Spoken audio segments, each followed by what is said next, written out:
మాజీ మంత్రి బాలినేని శ్రీనివాసరెడ్డి జగన్మోహన్ రెడ్డి ముఖ్యమంత్రిగా ఉన్న సమయంలో అధికారాన్ని అడ్డం పెట్టుకుని ఒంగోలుకి సమీపంలో 300 ఎకరాలని ఆయన కబ్జా చేశారని ఇప్పుడు ఆంధ్రప్రదేశ్ ప్రభుత్వం అలాగే చంద్రబాబు గారు బాలినేని శ్రీనివాసరెడ్డి మీద విచారణకి ఆదేశాలు జారీ చేశారని, దాంతో ఆ కేసుల నుంచి తప్పించుకునేందుకు బాలినేని శ్రీనివాసరెడ్డి గారు వైఎస్ఆర్సీపీకి గుడ్ బై చెప్పి ఆయన వేరొక పార్టీలో చేరబోతున్నారు అనేటువంటి వార్తలు వస్తున్నటువంటి నేపథ్యంలో ఆయన ఏ పార్టీలో చేరబోతున్నారు, తెలుగుదేశంలో చేరే అవకాశం ఉందా లేదంటే జనసేనలో చేరబోతున్నారా అనే దాని మీద మనం విశ్లేషణ చేసుకునేటువంటి ప్రయత్నం చేద్దాం.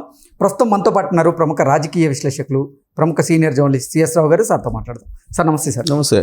అధికారాన్ని అడ్డం పెట్టుకొని మాజీ మంత్రి బాలినేని శ్రీనివాసరెడ్డి ఒంగోలులో 300 ఎకరాల భూమిని కబ్జా చేశారు అని ఇప్పుడు ఆంధ్రప్రదేశ్ ప్రభుత్వం అలాగే చంద్రబాబు గారు ఆయన మీద విచారణకి ఆదేశాలు జారీ చేశారని, అందులో భాగంగానే అంటే ఆ కేసుల నుంచి తప్పించుకునేందుకే బాలినేని శ్రీనివాసరెడ్డి ఇప్పుడు వైఎస్ఆర్సీపీకి జగన్మోహన్ రెడ్డికి గుడ్ బై చెప్పి ఆయన ఇతర పార్టీల్లో చేరబోతున్నారు అనేటువంటి వార్తలు వస్తూ ఉన్నాయి. ఏంటి సార్ ఈ వార్తల్లో వాస్తవం ఉంటే బాలినేని శ్రీనివాసరెడ్డి గారు ఏ పార్టీలో చేరబోతున్నారు, తెలుగుదేశంలో చేరే అవకాశం ఉందా లేదంటే గతం నుంచి బాలినేని శ్రీనివాసరెడ్డి జనసేనలో చేరబోతున్నారంటూ వార్తలు వచ్చినటువంటి నేపథ్యంలో ఆయన జనసేనలో చేరబోతున్నారా అంటే ఏం చెప్తారు? ఇప్పుడు ఈ మధ్యకాలంలో సోషల్ మీడియాలో బాలినేని శ్రీనివాసరెడ్డి మీద వస్తున్నటువంటి న్యూస్ని చూస్తే నాకు నిజంగా బాధేస్తుంది. కారణం ఏంటంటే నాకు వ్యక్తిగతంగా ఆయన గురించి బాగా తెలుసు. ఆయన ఇంకొకరికి హాని చేసేటువంటి మనిషి కాదు.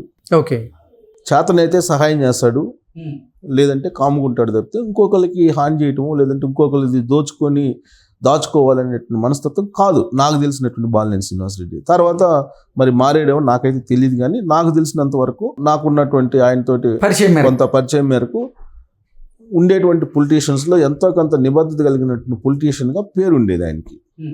కానీ 2019లో జగన్మోహన్ రెడ్డి ముఖ్యమంత్రి అయిన తర్వాత మారినటువంటి పరిస్థితుల దృష్ట్యా బాలినేని శ్రీనివాసరెడ్డి కూడా పూర్తిగా మారిపోయాడు అనేది తరచూ సోషల్ మీడియాలో వస్తుంది, మెయిన్ మీడియాలో కూడా అప్పుడప్పుడు వస్తూ ఉంది. దానికి కారణం ఏంటి అని అంటే బాలినేని శ్రీనివాసరెడ్డి బేసికల్గా ఆయన పందా వేరు, కానీ ఆయన పందాన్ని మార్చేశారు వాళ్ళ ఇంట్లో కొత్తగా ఎంటర్ అయినటువంటి కొంతమంది అనేటువంటిది ఆయన గురించి తెలిసినటువంటి వాళ్ళు చెప్పేటువంటి మాట. ఆయన చేతుల్లో ఏం లేదు, ఆయన్ని వేరే వాళ్ళు నడిపిస్తున్నారు ఇప్పుడు, అందుకే ఇలాంటివన్నీ వస్తున్నాయి అనేది. వాస్తవంగా ఆయన మంత్రిగా ఉన్నప్పుడే చెన్నైలోకి ఏదో గోల్డ్ తీసుకెళ్తా ఒక కారు దొరికింది. అప్పుడే వివాదంలో చిక్కున్నాడు మంత్రిగా ఉన్నప్పుడే, జగన్మోహన్ రెడ్డి క్యాబినెట్లో మంత్రిగా ఉన్నప్పుడే. ఆ తర్వాత అటవీ భూములకు సంబంధించిన వ్యవహారం వచ్చింది. వైజాగ్లో ఏదో భూములు ఆక్యుపై చేశారు వాళ్ళ వియంకుడు అని చెప్పి దాని మీద ఆయన ఏదో ప్రెస్ మీట్ పెట్టి వివరణ ఇచ్చడానికి ప్రయత్నం చేశారు. విచిత్రంగా ఏంటంటే ఒంగోలులో 300 ఎకరం ఆక్యుపై చేశాడు బాలినేని శ్రీనివాసరెడ్డి అనేది ఒక వివాదం. ఆ వివాదానికి సంబంధించి జగన్మోహన్ రెడ్డి ముఖ్యమంత్రిగా ఉన్నప్పుడే అక్కడ ఏదో విచారణకి ఆదేశించారు. విచారణకు ఆదేశించి ఒక పోలీసు సంబంధించిన ఒక టీంను కూడా సిట్ ఏర్పాటు చేసి విచారణకు కూడా ఆదేశించారు. అది ఏమైందో ఇప్పటివరకు తెలియదు. ఆ టైంలోనే జగన్మోహన్ రెడ్డికిను బాలినేని శ్రీనివాసరెడ్డి కొద్ది గ్యాప్ వచ్చేసింది. జగన్మోహన్ రెడ్డి ఈయన పట్టించుకోవట్లేదు, జగన్మోహన్ రెడ్డి నీ కలవాలని వెళ్ళినప్పటికీ కూడా జగన్మోహన్ రెడ్డి కలవలేదు, ఇలాంటివన్నీ కూడా వినిపించాయి అప్పుడు. దీనికంటే కొంచెం ముందు ఏంటంటే తెలుగుదేశం పార్టీ వాళ్ళు ఒక షార్ట్ షీట్ అని చెప్పి ఒకటి రిలీజ్ చేశారు బాలినేని శ్రీనివాసరెడ్డి. రాష్ట్ర వ్యాప్తంగా అనేక మంది ఎమ్మెల్యేల మీద మంత్రుల మీద షార్ట్ షీట్లు రిలీజ్ చేశారు తెలుగుదేశం వాళ్ళు. బాలినేని శ్రీనివాసరెడ్డి మీద కూడా షార్ట్ షీట్ ఒకటి రిలీజ్ చేశారు. ఆ రోజు నియోజకవర్గ ఇన్ఛార్జిగా తెలుగుదేశం పార్టీకి ఉన్నటువంటి జనార్దను తెలుగుదేశం పార్టీ రిలీజ్ చేసింది. ఇప్పుడు ఎమ్మెల్యే అయ్యాడు జనార్దను. సో ఆ ఛార్జ్ షీట్లో ఎక్కడెక్కడ బాలినేని శ్రీనివాసరెడ్డి భూములు ఆక్యుపై చేశాడు, ఎక్కడెక్కడ ఆయన దందాలు చేశాడు, గ్రానైట్లో ఏ గ్రానైట్ నుంచి ఎంత తీసుకున్నాడు, ఇవన్నీ లిస్ట్అవుట్ చేశారు. లిస్ట్అవుట్ చేసి ప్రజల మధ్యకి ఆ ఛార్జ్ షీట్ని పంపించారు. అది ఒక పెద్ద చర్చనీయాంశం అయింది. ఆ తర్వాత బాలినేని శ్రీనివాసరెడ్డి దాని మీద సవాల్ చేశాడు. ఈ ఛార్జ్ షీట్లో ఉన్నటువంటి వాటిని ఏది నిరూపించినా నేను శాశ్వతంగా రాజకీయాలకు దూరంగా ఉంటానని చెప్పి ఆయన ప్రకటించడం జరిగింది. సరే, ఆయన ఎన్ని ప్రకటించినా ఎన్ని మాట్లాడినా మీడియాకు వచ్చి గతానికి భిన్నంగా ఆయన పదాలు ఉపయోగించడం కానీ లేదా ఆయన ఎక్స్ప్రెస్ చేయటం కానీ తన భావాన్ని క్లియర్గా తేడా అయితే కనిపిస్తుంది.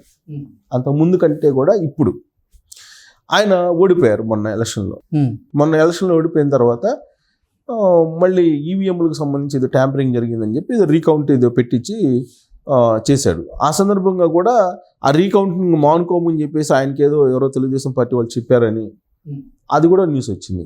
సరే, రీకౌంటింగ్ జరుగుతుంది. రీకౌంటింగ్ జరిగినప్పుడు అది మాక్ పోలింగ్ జరుగుతుంది. మాక్ పోలింగ్ జరిగినప్పుడు కౌంట్ చేస్తారు. కౌంట్ చేసినప్పుడు అసలు ఏం జరిగింది అనేది బయటపడుతుందని చెప్పి అందరూ ఆసక్తిగా చూశారు. ఎలక్షన్ కమిషన్ ఏం చెప్పింది, కొన్ని ర్యాండమ్గా తీసుకొని కొన్ని పోలింగ్ సెంటర్స్లో ఆ పోలింగ్ సెంటర్స్లో బెల్ తీసుకొచ్చేటువంటి ఈవీఎంల ద్వారా మాక్ పోలింగ్ పెట్టి కౌంట్ చేస్తామని చెప్పారు. దానికి ఒప్పుకొని కౌంటింగ్ వచ్చారు. వచ్చిన తర్వాత ఏమైంది, వీవీప్యాట్లు లేవు కాబట్టి దీన్ని బహిష్కరిస్తున్నాం అని చెప్పి వెళ్ళిపోయారు. దాంతో ఆ ఈవీఎంల గొడవ సమసిపోయింది. అది అయిపోయిన తర్వాత ఇప్పుడు బాలినేని శ్రీనివాసరెడ్డిని అసలు పట్టించుకోవట్లేదు జగన్మోహన్ రెడ్డి. ఓడిపోయిన తర్వాత అసలు పట్టించుకోవట్లేదు, ఆయన రెస్పాండ్ కావట్లేదు అనేది బాలినేని శ్రీనివాసరెడ్డి అభిమానుల్లో ఉన్నటువంటి ఒక అసంతృప్తి. అధికారంలో ఉన్నప్పుడు పట్టించుకోవాలా, అధికారం కోల్పోయిన తర్వాత అసలు పట్టించుకోవట్లా. మరి ఏం చేయాలి బాలినేని శ్రీనివాసరెడ్డి అనేటువంటి పరిస్థితికి వచ్చారు అనేది ఆయన సన్నిహితులు చెప్పుకుంటున్నటువంటి మాటలు. ఇలాంటి పరిస్థితుల్లో బాలినేని శ్రీనివాసరెడ్డి పార్టీ మారుతారు. ఇది కొత్త ఏం కాదు. ఈ న్యూస్ గతంలో ఎన్నికల ముందు వినిపించింది, ఎన్నికల తర్వాత వినిపిస్తుంది, ఇప్పుడు కూడా వినిపిస్తుంది. సో బాలినేని శ్రీనివాసరెడ్డి పార్టీ మారుతారు.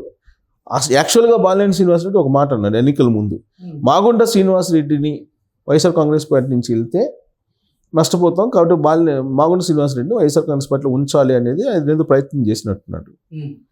అదేదో ఫలించలేదు. ఆయన చెప్పింది ఎక్కడ వెళ్ళలేదు వైఎస్ఆర్ కాంగ్రెస్ పార్టీ. అసలు బాలినేని శ్రీనివాసరెడ్డి చెప్పింది ప్రకాశం జిల్లాలో ఏది వెళ్ళలేదు జగన్మోహన్ రెడ్డి. ఆయనకే టికెట్ ఇస్తారా లేదా అనేటువంటి పరిస్థితి అప్పట్లో వచ్చింది. సరే, ఇన్ని హడ్డల్స్ దాటుకొని ఆయన ఏదో పోటీ చేశాడు, ఓడిపోయాడు, తర్వాత సంగతి. ఇప్పుడేంటి, ఒంగోలుకు సంబంధించినటువంటి కొంతమంది ప్రజా దర్బార్కు వచ్చి బాలినేని శ్రీనివాసరెడ్డికి సంబంధించిన ఆస్తుల మీద ఎంక్వైరీ చేయాలి అనేటువంటి కంప్లైంట్ ఒకటి చేశారు. ప్రత్యేకించి 300 ఎకరాలు ఒంగోలు చుట్టుపక్కల ఒంగోలు పరిధిలో ఆక్యుపై చేశాడు అతను. ప్రైవేటు వ్యక్తుల భూముల్ని కబ్జా చేశాడు అనేది ఆరోపణ యొక్క సారాంశం. దాని మీద ఈ ప్రభుత్వం ఎంక్వైరీ చేయాలనేది ఆ కంప్లైంట్ యొక్క డిమాండ్, కంప్లైంట్ చేసినటువంటి వాళ్ళ డిమాండ్.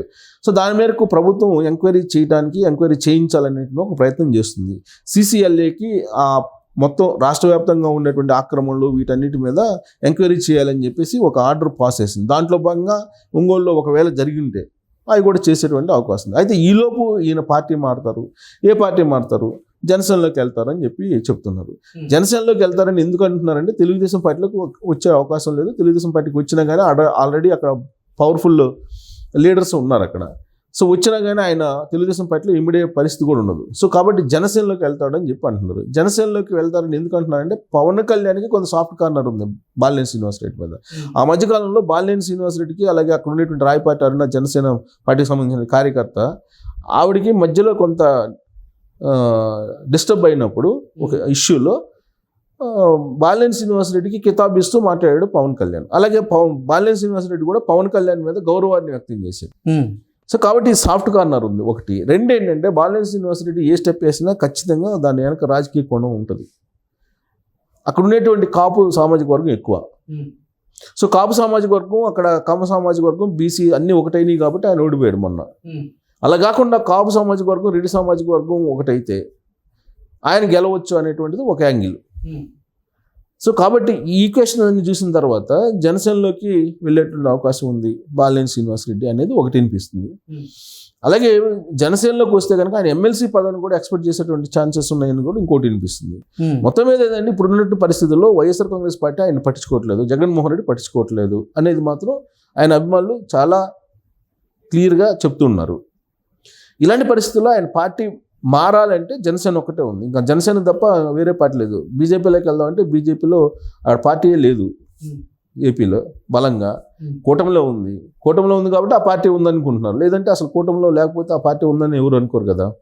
ఇలాంటి పరిస్థితుల్లో జనసేన అనే దానికి ఒక ఆప్షన్ ఉంది ఆయనకి, ఆ పార్టీలోకి వెళ్తున్నారు అని అంటున్నారు. మరి ఆయన ట్రావెల్ ఎట్ చేస్తారు. ఈలోపు ఈ ఎంక్వైరీలు కనుక నడిస్తే కనుక ఈ ఎంక్వైరీలు మరింత వేగం పుంజుకునే కొద్ది ఆయన కూడా ఏదో ఒక స్టెప్ తీసుకున్నట్టు అవకాశం ఉంది. ఇప్పుడు ఆల్రెడీ వైఎస్ఆర్ కాంగ్రెస్ పార్టీ ఖాళీ అయిపోతుంది, మనం చూస్తున్నాం. కాబట్టి ఆయన కూడా జనసేన పార్టీలోకి లేకపోతే ఇంకో పార్టీలోకి వెళ్ళేటువంటి అవకాశం ఉందా అనేది వినిపిస్తుంది. బట్ ఎనీహౌ బాలినేని శ్రీనివాస్కి ఇలాంటి పరిస్థితి రావటం, ఇలాంటి విమర్శలు రావటం, ఇలాంటి ఆరోపణలు ఎదుర్కోవడం అనేది వ్యక్తిగతంగా నేనైతే బాధపడుతున్నా. ఒకటి. రెండేంటంటే ఆయన రాజకీయంగా ఇలాంటి ఆరోపణలు ఎదుర్కోవడానికి ఖచ్చితంగా వాళ్ళ ఇంట్లో కొత్తగా ఎంటర్ అయినటువంటి వాళ్ళ కారణంగానే ఆయనకి ఈ పరిస్థితి వచ్చింది అనేది వాళ్ళ చాలామంది దగ్గరున్న వాళ్ళు చెప్తున్నారు. కాబట్టి బహుశా దాన్ని సరి చేసుకుంటే మంచిది. ఆయన రాబోయే రోజుల్లో వేరే పార్టీ మారినా కానీ, అదర్వైజ్ పొలిటికల్ లైఫ్ ఉండే ఛాన్సెస్ కూడా ఉండవు.